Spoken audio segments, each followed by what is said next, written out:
మొత్తానికి గెలిచారు ఆంటీ గారు. సీఎం రేవంత్ రెడ్డి గారు పర్మిషన్ ఇచ్చారు. రావాలి ఆంటీ. ఆంటీ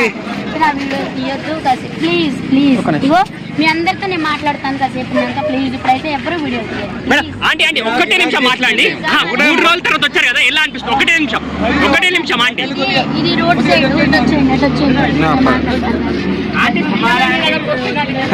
అంటే సీఎంఏ మీ దగ్గరికి వస్తారండి, ఈడికెళ్ళి మాట్లాడండి.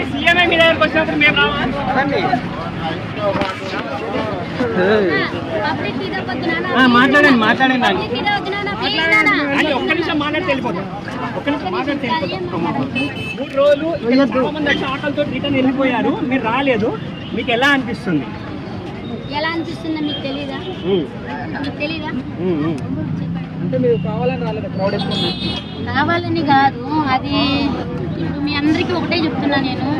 ఇప్పుడు మీరందరం బతకాలి కదా, అందరం బతకలేదు. మీలోనే కొంతమంది నూటికి చెప్తున్నాను 90% నిజాయితీగా ఉన్న వాళ్ళు ఉన్నారు, 10% నెగిటివ్ వాళ్ళు కదా. ఇప్పుడు మన రాష్ట్ర ముఖ్యమంత్రి గారు మంచి వాళ్ళు కాబట్టి వాళ్ళు చెప్తున్నా. లేదంటే ఏంటి, లోన్ తీసుకోవాలి, అందరం బతకాలి, బతకదని ఎవరు అనట్లేదు. కానీ దీని వల్ల పబ్లిక్ ఎంత సఫర్ అవుతున్నారు కూడా మనం కూడా ఆలోచించాలి కదా. రేవంత్ రెడ్డి గారు ఏం చెప్పారమ్మా? అది ఏం చెప్పారు మీ అందరికి తెలుసు కదా.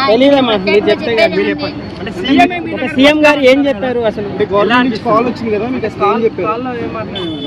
ఆల్రెడీ ఇప్పుడు మీకు ఇప్పుడు దాకా ఉండదు కదా. ఆల్రెడీ 3 రోజులు